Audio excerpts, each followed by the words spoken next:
Dear students, সবাইকে স্বাগত জানাচ্ছি আজকের স্থির তড়িতের প্রথম লেকচারে।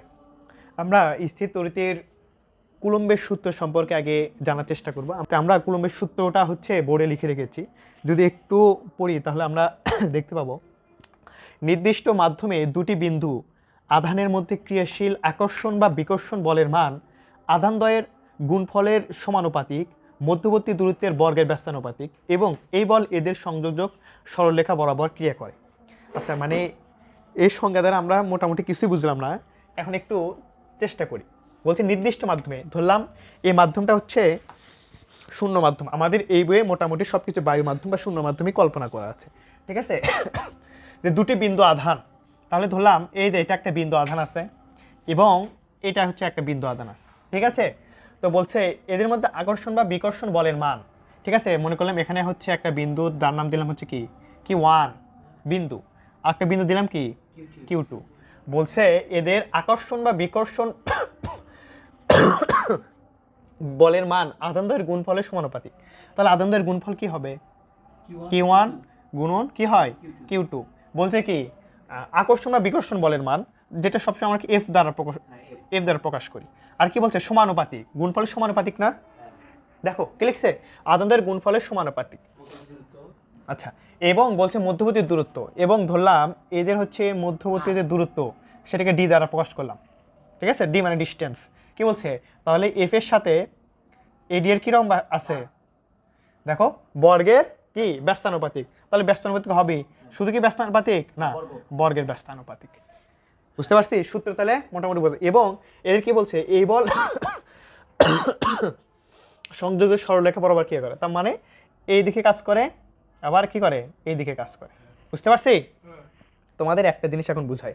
সাপোজ ধরো এখানে হচ্ছে কত কুলম ধরবো? 5 কুলম। 5 কুলম ধরি, -5 কুলম আছে। তো এখানে হচ্ছে 10 কুলমের একটা হচ্ছে আর একটা এরকম আহিত বস্তু আছে, ঠিক আছে? তো এটা বোঝার জন্য আমি এখানে একটা চার্জ নিয়ে আসলাম, যাই হচ্ছে কি ধনাত্মক 100 কুলম্ব। তাহলে বলো তো ভাইয়া, এই যে নেগেটিভটা আছে ওই সবসময় কাকে আকর্ষণ করবে? নেগেটিভ কাকে আকর্ষণ করে? পজিটিভকে আকর্ষণ করে, তাই না? পজিটিভকে আকর্ষণ করে, আকর্ষণ করে। তাহলে দেখো তো এখানে কয়টা আছে? একটা হচ্ছে কি +10 আর একটা আছে কি +100। তাহলে এই মাইনাসটা সর্বপ্রথম কাকে কি করবে? আকর্ষণ করবে 10কে না 100কে। যাই হচ্ছে সবচাইতে বড় তাকে হচ্ছে কি করবে? আকর্ষণ করবে, ঠিক আছে? কিন্তু ঘটনা হচ্ছে এখন মনে করো যে 10 এখানে আছে, আমি 10কে হচ্ছে এখানে রেখে দিলাম, এখানে হচ্ছে 10 কুলম্ব আছে। তাহলে একটা তো হচ্ছে যে মানের উপর ডিপেন্ড করে, যে মান যদি বড় হয় তাহলে কি করে, মান যদি বড় হয় তাহলে কি করে আকর্ষণ। আর এখানে হচ্ছে তোমার এখন 100 কুলম্ব আছে। তাহলে বলো তো ভাইয়া, এখন এই -5 কুলম্ব কাকে বেশি আকর্ষণ করবে? কাকে? +10কে। কারণ কি এর দূরত্ব সবচেয়ে কি আছে? কাছে আছে। মানে একটা হচ্ছে যে চার্জের পরিমাণের উপরেও ডিপেন্ড করে, আর একটা হচ্ছে কি যে দূরত্বের উপরেও ডিপেন্ড করতেছে। সেজন্য আমরা লিখছি যে চার্জের দেখো পরিমাণের উপর ডিপেন্ড করতেছে না একটা, আরেকটা কি দূরত্বের উপরে ডিপেন্ড করতেছে। বুঝতে পারছি? তো আশা করছি বুঝা গেছে। তো আমরা সূত্রের দিকে এখন আবারও যাচ্ছি। তাহলে এই দুইটা সূত্র যদি আমরা কম্বাইন করে লিখতে চাই তাহলে কি আমরা এইভাবে লিখতে পারবো যে এফ সমানুপাতিক Q1 Q2 divided by D square. লিখতে পারবো এটা? দুইটা জাস্ট কি করলাম? একত্রে লিখলাম, ঠিক আছে? পারবো? আচ্ছা, তাহলে একত্র করার পর আমরা তো জানি সব সময় সমানুপাতিক তুলে দিয়ে একটা ধ্রুবক বসে। তাহলে আমরা এই ধ্রুবককে কি দ্বারা প্রকাশ করব? সাপোজ ধরলাম কে দ্বারা লিখলাম, ঠিক আছে? তাহলে কি থাকবে পরে? Q1 Q2 divide by D square. এইটাই হচ্ছে আমাদের কিসের সূত্র? কুলম্বের সূত্র। বুঝতে পারছি? আর এটাকে কি দ্বারা প্রকাশ করে? এটাকে কি বলে বলেন তো? কুলম্ব ধ্রুবক। কুলম্বের ধ্রুবক, যার মানটা হচ্ছে ফিক্সড 9 গুণন, এখানে লিখে রেখেছি 9 গুণন 10⁹ newton metre square per coulomb square, ঠিক আছে? এটা আমরা কেমন আসি সেটা দেখাবো। তো আপাতত এটা আমরা কি করব? মুখস্থ করবো আর কি। তো আশা করছি যে সূত্র যেটা আছে সেটা বুঝতে পারছি, ঠিক আছে? আরো একবার বলি যে আমাদের দুইটা আধান আছে, দেখো দুইটা কি আছে? আধান আছে, এখন এই দুইটা আধানের মধ্যে অবশ্যই আকর্ষণ বা কি আছে, বিকর্ষণ বল আছে। এই আকর্ষণ বা বিকর্ষণ বলের মানটা হচ্ছে দুইটা আধানের গুণফলের সমানুপাতিক, ঠিক আছে, দুইটা আধানের গুণফলের সমানুপাতিক, এবং এদের যে দুইটা আধান আছে এই আধানদ্বয়ের মধ্যবর্তী দূরত্বের বর্গের ব্যস্তানুপাতিক। তাহলে এই দুইটা সূত্র এখন যদি আমরা একত্রিত করি তাহলে এফ সমানুপাতিক Q1 Q2 divided by D square. আর আমরা যখনই সমানুপাতিকটা তুলে দিই তখন সেখানে একটা কনস্ট্যান্ট আছে, সেই কনস্ট্যান্টকে আমরা কে দ্বারা প্রকাশ করলাম, আর কেটা হচ্ছে কি কুলম্বের ধ্রুবক, আর হচ্ছে কুলম্বের ধ্রুবকের একটা নির্দিষ্ট মান আছে। আশা করছি বুঝতে পারছো। আচ্ছা, তাহলে আমরা এই যে সূত্রটা শিখলাম এই সূত্র রিলেটেড এখন আমরা কয়েকটা ম্যাথ করব, ঠিক আছে। দেখো এখন দেখো 5 নাম্বার প্রশ্ন।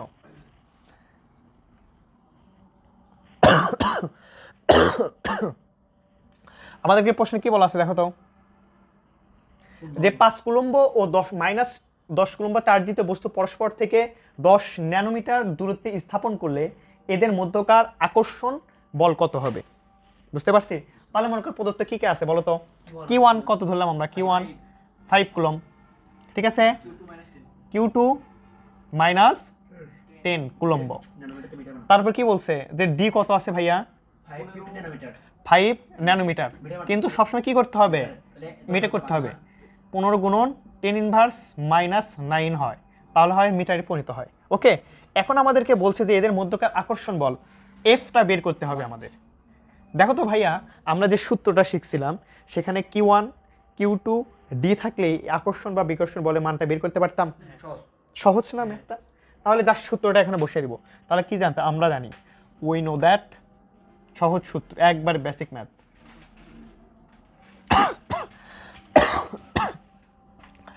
F is equal to Q1 Q2 divided by D square.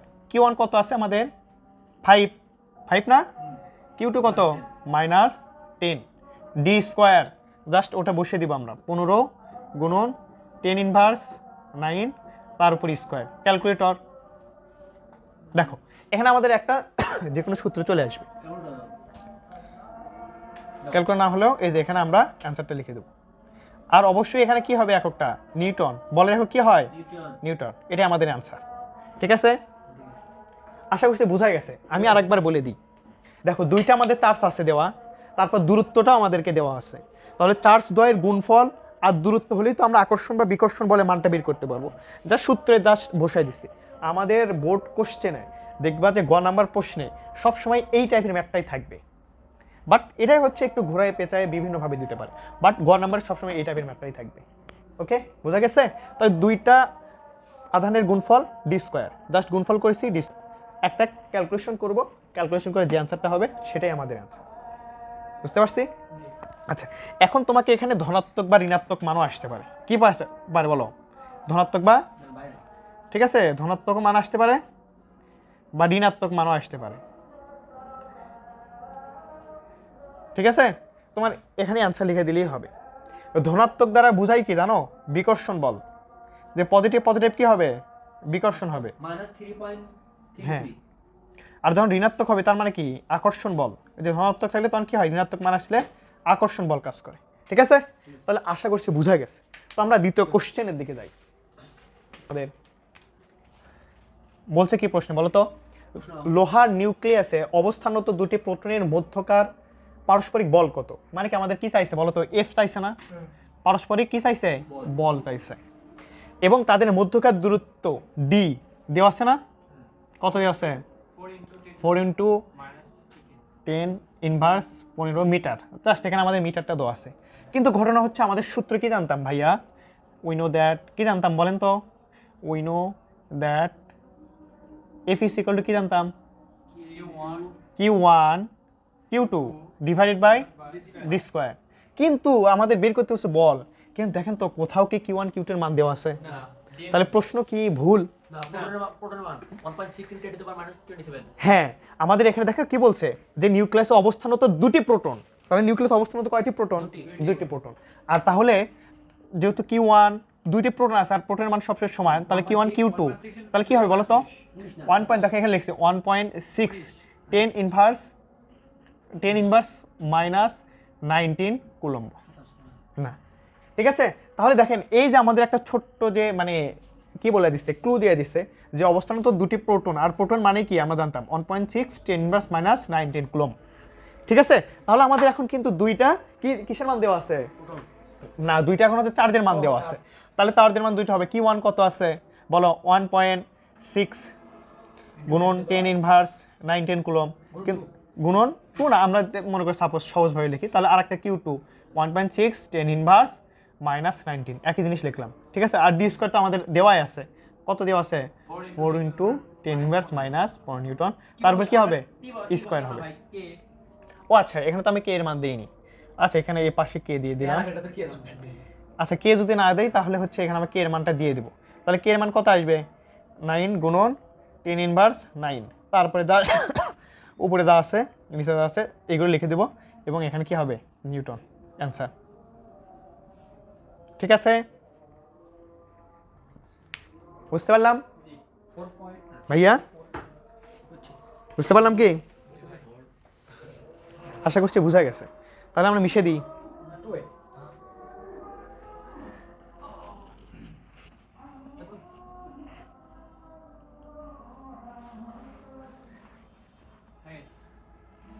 আচ্ছা তারপর দেখো আমাদের প্রশ্ন কি বলছে, তারপরে 7 নাম্বারটা দেখো, সমভাবে দুটি আহিত দুটি পিথ বল বায়ুতে 2 মিলিমিটার ব্যবধানে রাখলে পরস্পরকে এত নিউটন বল বিকর্ষণ করে, প্রত্যেক পিথ বলের আধান কত। এবার কি বের করতে বলছে, আধান বের করতে বলছে। আমাদেরকে কি কি দেওয়া আছে, এফ দেওয়া আছে না, বল দেওয়া আছে না, এফ কত দেওয়া আছে 4 গুণন 10 to the power minus 5 Newton, এবং কি বলছে সমভাবে দুটি আহিত বস্তু কত ব্যবধানে রাখছে, ডি এর মানটাও দেওয়া আছে আমাদের, হ্যাঁ 2 মিলিমিটার। এটাকে আমরা মিটারে পরিণত করলে কি হবে বলো তো, 1000 গুণন ভাগ 0.002 মিটার আসবে মেবি। আচ্ছা আর কি বলছে সমভাবে দুটি আহিত, তাহলে কি সমভাবে যেহেতু সমান সমান, তাহলে Q1টাই তো আমাদের কি বলছে যে প্রত্যেক পিথ বলের আধানটা কি করতে হবে বের করতে হবে, কিন্তু দেখো সমভাবে দুইটা আহিত বস্তু, তার মানে দুইটা সমান না, তাহলে Q1 ইজ ইকুয়াল টু কি হতে পারে Q2, এটা সমান সমান কি লিখতে পারি, আচ্ছা Q1 Q2 যেহেতু সমান, তাহলে যে কোনো আমরা Q1 Q2 না দেখে শুধুমাত্র Q দিলাম, Qতে এটা কি দিলাম হট দিলাম, বুঝতে পারছি। আচ্ছা তাহলে সূত্র কি আমরা জানতাম ভাইয়া, F ইজ ইকুয়াল টু, হ্যাঁ কে লিখার কথা ভুলে যাচ্ছি কেন আমি, Q1 Q2 divided by D square. তারপরে দেখো আমরা তো এফ জানি, আচ্ছা ঠিক আছে এফ জানি আমরা ভালো, তাহলে কে Q1 আর Q2 দুইটার মানটা কি ধরছি আমরা, কিউ না কিউ ধরছি, তাহলে কিউ গুণ কি হবে কিউ, তাই না, তারপর কি হবে ডি স্কোয়ার, তারপর এফ সমান সমান কে, তার উপরে কি থাকবে Q square divided by D square. তাহলে দেখো তো আমরা যদি আমাদের দরকার কি কিউ এর মান, কিন্তু তাহলে এই দুইটা গুণ হয় না, এফ ডি স্কোয়ার, এ পাশে থাকে কি কিউ কে কিউ স্কোয়ার, কিন্তু আমার দরকার কি কিউ এর মান, তাহলে এফ ডি স্কোয়ার এ পাশে চলে আসে কি কে, তাই না, এ পাশে থাকলো কি কিউ স্কোয়ার, তারপর আমাদের তো কিউ স্কোয়ারের দরকার নাই, আমার দরকার কিসের কিউ এর দরকার, তো আমরা Q is equal to F D square divided by K, এই পাশে স্কোয়ার ছিল এই পাশে আসলে কি হয়ে যাবে রুট হয়ে যাবে, তাই না, বুঝা গেছে। তাহলে এফ এর মান আমাদেরকে দেওয়া আছে নিশ্চয়, এফ এর মান দেওয়া আছে, দেখো এখানে কিন্তু দেওয়া আছে, কত দেওয়া আছে 4 গুণন 10 ইনভার্স মাইনাস 5, এটা দেওয়া আছে, গুণন কি ডি স্কোয়ার, কত বের করেছিলাম 0.002, তারপর কি হবে স্কোয়ার হবে, আর কে এর মানটা কত ছিল 9 গুণন 10 ইনভার্স 10 ইন্টু কত হয় 9, তাহলে এখান থেকে আমরা ক্যালকুলেশন করলে সুন্দর একটা অ্যান্সার পাবো না, আর এটাই হবে কি আমাদের যে কোনো একটা, তখন আমরা কিউ পাইয়া যাচ্ছি, আর একটা যদি পাই আমাদেরকে বলছে কি সমভাবে দুটো আহিত বস্তু, তাহলে একটা যখন পাচ্ছি তাহলে আরেকটা সমানই হবে, বুঝতে পারলাম কি। আরো একবার বলি দেখেন, সমভাবে দুটি আহিত দুটি পিথ বল বায়ুতে 2 মিলিমিটার ব্যবধানে রাখলে পরস্পরকে এত বলে বিকর্ষণ করে, প্রত্যেক পিথ বলের কি করছে আধানের মান নির্ণয় করো, তো যেহেতু সমানভাবে ধরছে তার মানে Q1 Q2 কি হবে সমান হবে, ডি দেওয়া আছে এফ দেওয়া আছে, সূত্র জানি আমরা এফ সমান সমান কে Q1 Q2 ডি স্কোয়ার, তারপর যেহেতু Q1 Q2 সমান সমান কিউ ধরছি, তাহলে দুইটা কিউ সমান সমান কি হয় কিউ স্কোয়ার, জাস্ট তারপর হচ্ছে একটা বীজগাণিতিক ক্যালকুলেশন করে কিউ এর মানটা বের করছি। এর চেয়ে সহজ ম্যাথ আর পৃথিবীতে হয় না। তো আমরা হচ্ছে আজকে এতটুকু পর্যন্তই রাখি। তোমরা হচ্ছে কুলম্ব রিলেটেড আরও কিছু ম্যাথগুলো আছে বইয়ে দেখবা, সেগুলো একটু করার চেষ্টা করো, আশা করছি পারবা ইনশাআল্লাহ।